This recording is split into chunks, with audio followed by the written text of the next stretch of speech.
like financial quarters, like Q1 to Q4. Yeah. Take time and go look at, well, what did I do? What worked well? What's being created? And then go, cool, what are some of the byproducts coming off of this? Is there anything coming out from this, from what you've been doing? And then go, oh, wow, this is interesting. You may not need to take action on it straight away, but just keep your eyes peeled and take stock regularly, because, yeah, it's very, very interesting what comes from, from small beginnings, big things grow.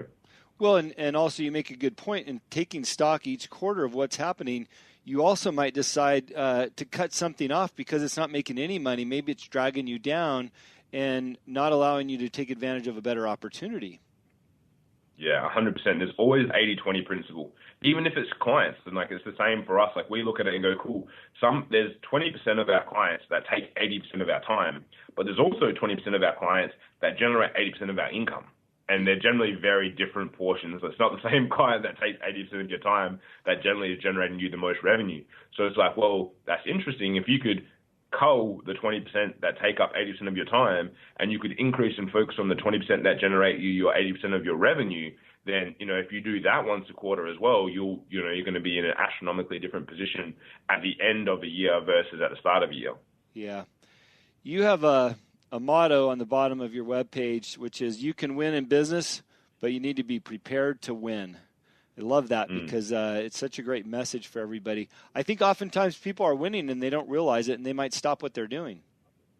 Exactly, and that's why it's so important to make the time to check, assess, see what's going on, because you could be winning or you could also be losing. And it's like you've got to be able to make those, like, pull those things out. And I think when I look at a lot of companies where I see where they fell down or they went, like shut down or anything like that, it's, well, they take their hands off. I always liken it to a business to a car.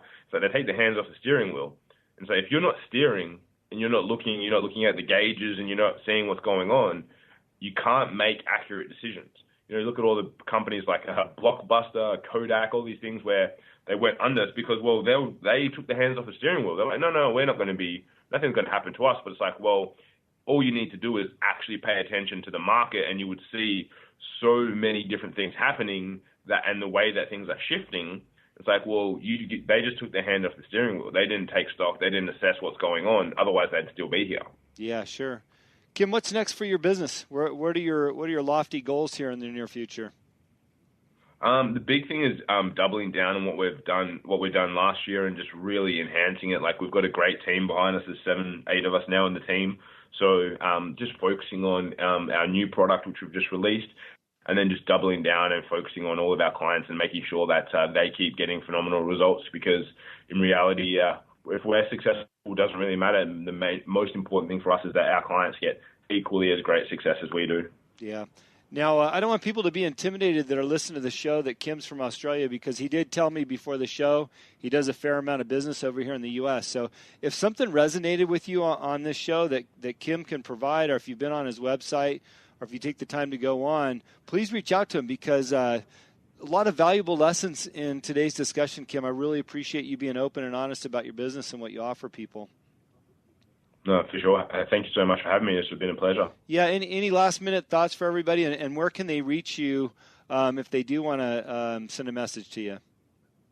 Yeah, definitely. Our website, yoursocialvoice.com.au, guys. Make sure you put the .au on the end. Yeah. I think .com goes there as well, but just for ease sake. And yeah, to leave you with anything, if you guys are thinking about going out, starting a business, or you've just started, just make sure you follow like a lot of the principles that you've heard here today, and also like just make sure you keep listening to this podcast and execute, because the biggest thing is a lot of people get stuck in learning or listening and they don't do much doing. Like, the one thing, if you were to ask me to distill down, that made a difference from me being successful or not, is that I just did more stuff than everyone else. My mentors or people I listened to would say something, I would go and do it.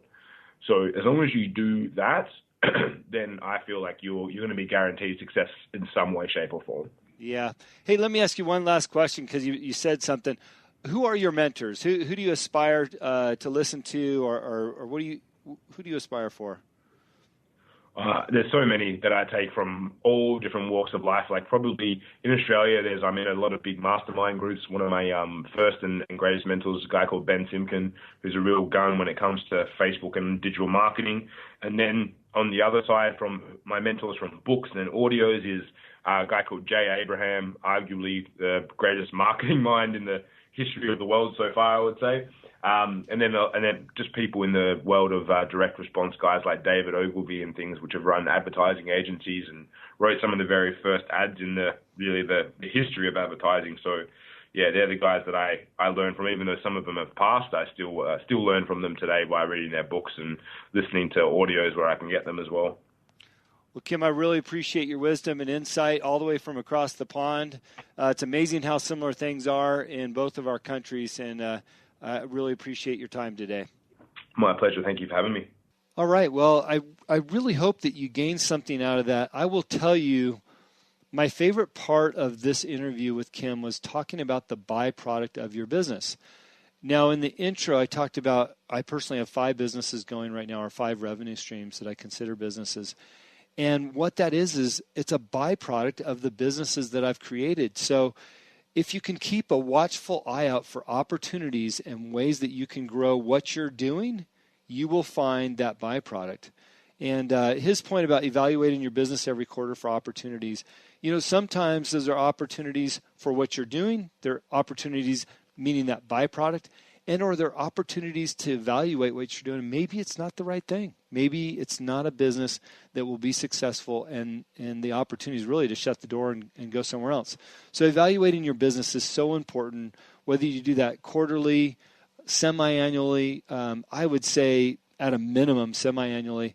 I like to evaluate my business every month.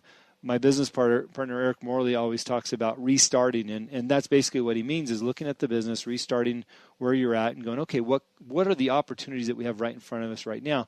And I always look at it as opportunities in terms of how can we make more money? Who do we approach? How do we go sell this product? When I look at my wine business, have I fleshed out every potential customer for the wine? So again, evaluate your business. I think it's so important, and then look at your byproducts. So I hope you enjoyed the show. We'll try to bring more tools or guests on that will be tools for you in the future outside of just, learning about their businesses and where you can maybe find your next career, but really some tools once you get there. So as I've always said, what you believe is what you will achieve. Mark Victor Hansen, thank you again so much, Mark. I continue to live by that. And each and every day, write down the things that you have more than enough of. Thank you, David Meltzer, for reminding me of that. And please, if you enjoy the show, share it with friends. Like us. Give us a rating on iTunes. It all helps, keeps us going. My sponsors like to see that now. I do appreciate your patience with the sponsors. It's something that keeps this show going. We've got costs to put this thing on, and we're almost 70 shows in between this and Baja Sessions. And we're loving what we're doing. So thank you for putting up with commercials and all those things. As you know, that's what makes the world go around. And I look forward to delivering another great show to you next week. Thanks.